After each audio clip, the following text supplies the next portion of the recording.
I stopped believing in good surprises the day I woke up and couldn't feel my legs. But my assistant insists miracles still happen. So here I am, waiting for a blind date I never wanted. Evangeline Thorne's voice carried across the rooftop terrace, addressing no one but the city lights stretched below. Her wheelchair faced the skyline, her back to the elevator where her date would presumably arrive. At 27, she'd built Thorne Analytics into a tech empire. But the accident 3 years ago had stolen more than her ability to walk. It had taken her parents, her joy, and her belief that anyone could see past the chair to the woman she'd once been. The elevator dinged. She didn't turn. "Miss Thorne?" The voice was uncertain, warm, nothing like the polished executives her assistant usually set her up with. I'm Beckett Hayes. I think there's been some kind of mistake." Evangeline rotated her chair slowly. The man standing there wore clean jeans and a slightly wrinkled button-down, his hands calloused, his expression genuinely apologetic. He looked nothing like a CEO, nothing like someone who belonged in her world of boardrooms and venture capital. "A mistake," she repeated flatly. "That's honest at least. Most men take at least 5 minutes before finding an excuse to leave." Beckett's face flushed. "No, I mean, yes, but not—" He took a breath. "Your assistant told me this was a casual dinner. I'm a mechanic. I fix cars in a garage in Riverside. I showed up because my sister Pearl bet me I wouldn't, and because the invitation said you wanted to meet someone real. But looking at this place, at you, I don't belong here." "Something," she repeated flatly. "That's honest at least. Most men take at least 5 minutes before finding an excuse to leave." Beckett's face flushed. "No, I mean, yes, but not—" He took a breath. "Your assistant told me this was a casual dinner. I'm a mechanic. I fix cars in a garage in Riverside. I showed up because my sister Pearl bet me I wouldn't, and because the invitation said you wanted to meet someone real. But looking at this place, at you, I don't belong here." Something in his discomfort touched a nerve Evangeline thought had died. "Sit," she said, gesturing to the chair across from her. "You're already more honest than the last 3 dates combined. The least you can do is stay long enough to tell me why your sister had to dare you into meeting me." Beckett hesitated, then sat. Up close, she noticed the faint scar along his jawline, the way his eyes, deep brown, earnest, held hers without the pity she'd grown to despise. "Pearl works in your building, custodial staff, night shift. She's been talking about you for months, how you stay late, how you say thank you when most executives don't even notice the cleaners exist. She thought maybe you needed someone who'd see you the way she does, as a person, not a position." Evangeline's throat tightened. She'd never connected her late-night kindness to the quiet woman who emptied her trash bins with her daughter's drawing of Pearl's name and kindness. "And you? What do you see?" "Honestly?" Beckett leaned forward slightly. "I see someone who's terrified this is going to be another disappointment. I see someone who's built walls so high that even sitting here, you're already halfway out the door emotionally. And I see someone who's forgotten that vulnerability isn't weakness. It's the only way we ever really connect." Evangeline blinked back sudden tears. "You're a mechanic who quotes philosophy? I fix broken things, scars, trust, sometimes hope. You learn to see what's underneath the damage." They talked for 3 hours. Beckett shared how he'd inherited his father's failing garage and rebuilt it through grit and reputation, how he took payments in groceries when customers couldn't afford repairs, how his sister raised her daughter alone after an abusive marriage, and he'd become the father figure his niece deserved. Evangeline found herself sharing things she'd locked away. How the accident happened on her 24th birthday, her parents driving her home from a surprise party they'd planned. How she'd survived but they hadn't. How guilt had become her constant companion.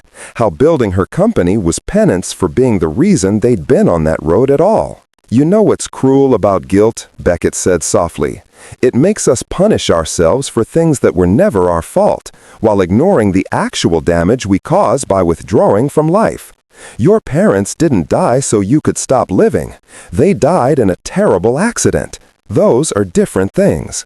How can you possibly understand? My father died in the garage, Beckett interrupted gently. Heart attack while working on a transmission. I was 17, supposed to be there helping him, but I'd gone to a party instead. I spent 5 years drowning in what-ifs before I realized I was dishonoring his memory. He'd have wanted me to live, to love, to keep fixing things, just like your parents would want for you. Evangeline stared at this mechanic who saw through her armor as if it were glass. Why are you here, really? A woman in a wheelchair, emotionally unavailable, carrying more baggage than you could possibly want to deal with. Beckett smiled, sad and understanding. Because Pearl's right. You're remarkable. Because I know what it's like to feel broken. And because sitting here with you, I haven't thought about my own pain once. Maybe we both needed a reminder that connection heals things medicine can't touch. Over the following weeks, they met regularly. Coffee before his shifts, dinner after hers, long walks, she rolling, he walking beside her, through parks where she'd forgotten beauty existed. Beckett never treated her disability as tragedy or inspiration. He simply saw Evangeline, asked about her thoughts, her dreams, her fears. He made her laugh with stories of bizarre car repairs, introduced her to his sister and niece who welcomed her with unpretentious warmth. But Evangeline's world began intruding. Board members questioned her association with someone outside their sphere. Business partners made subtle comments about optics and image. Her assistant, who'd arranged the blind date, warned that Beckett's background could be used against her in upcoming merger negotiations. They're saying you're having some kind of breakdown, her assistant explained carefully. Dating a mechanic, spending time with his working-class family. It's affecting confidence in your leadership. Evangeline felt the walls rebuilding.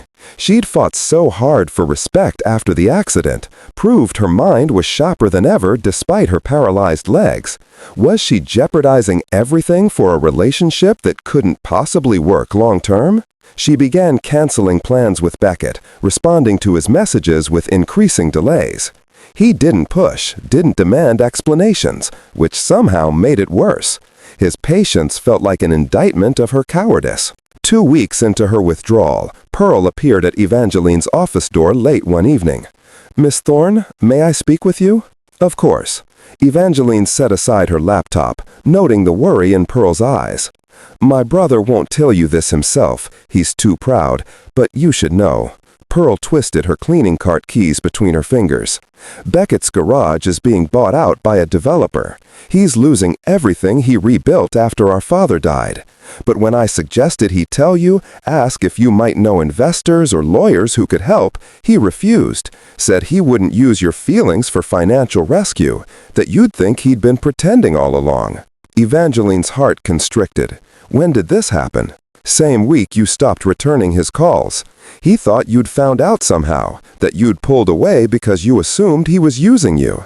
But I've watched you, Miss Thorne. You pulled away because you were scared, because people who've been broken sometimes sabotage the very things that might heal them just to maintain control over their pain." The words hit like a physical blow. Evangeline had been so focused on protecting her professional image that she'd sacrificed the first genuine connection she'd felt since the accident. Worse, she'd abandoned Beckett precisely when he needed support, just as the world had made her feel after her paralysis. Where is he now? The garage, where he always is when he's hurting, working on cars like their prayers. Evangeline arrived at Beckett's garage near midnight. Through the open bay door, she saw him under a vintage Mustang, the radio playing something soft and melancholy. He didn't notice her approach until she spoke. "I heard you're losing this place." Beckett slid out from under the car, surprise flickering across his grease-smudged face. "Pearl!" "Don't be angry at her. She did what I was too afraid to do, told the truth." Evangeline moved closer. "I disappeared because I was terrified. Terrified that what we had was too good, too real. Terrified that my world would destroy it, or that you'd eventually see me as a burden. So I protected myself by leaving first." "Evangeline." "No, let me finish." Her voice cracked. "You asked me once what I saw when I looked at you. I see someone who fixes broken things, who gives without expecting return, who saw past my wheelchair to my heart. But I also see someone who's struggling and refused to tell me because you thought I'd question your motives. We've both been alone so long, we forgot how to let people in, even when we desperately need them. Evangeline, no, let me finish. Her voice cracked. You asked me once what I saw when I looked at you. I see someone who fixes broken things, who gives without expecting return, who saw past my wheelchair to my heart. But I also see someone who's struggling and refused to tell me because you thought I'd question your motives. We've both been alone so long, we forgot how to let people in, even when we desperately need them. So am I, Beckett said, his voice rough with emotion. Then let's figure this out together. Not as CEO and mechanic, not as paralyzed woman and able-bodied man, but as two people who survived terrible losses and somehow found each other despite the odds. She smiled through tears. Also, I happen to know several real estate attorneys who'd be happy to review your situation. Not as charity, as a favor to someone I care deeply about. Evangeline, I can't let you. You can, because that's what people do when they care about each other. They show up, they help, they stop pretending they don't need anyone. She squeezed his hand. 3 years ago, I stopped believing in good surprises. But you walked into that blind date disaster and proved miracles do still happen, just not the kind I expected. The kind that heal from the inside out. Beckett pressed his forehead gently against hers. You know what I realized? Brokenness doesn't define us.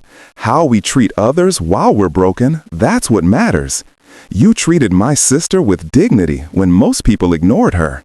I tried to see your strength instead of your limitations. Maybe that's the real miracle, choosing kindness even when we're hurting, especially then. 6 months later, Beckett's garage remained open, thanks to legal intervention and a community fundraising effort Evangeline had quietly organized. She'd also launched an initiative through her company supporting small businesses in working-class neighborhoods, inspired by Pearl's insight that those who served others often went unseen. On a rooftop terrace under city lights, Evangeline and Beckett sat together. She in her chair, he beside her, their hands intertwined.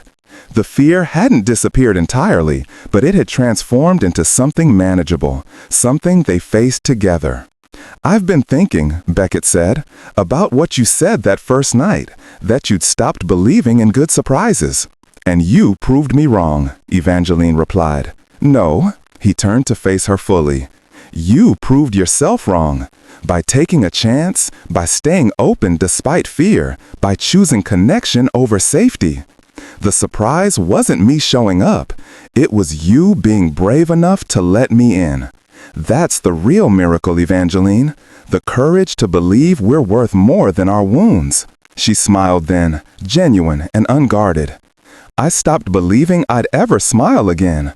But you taught me that joy isn't about circumstances.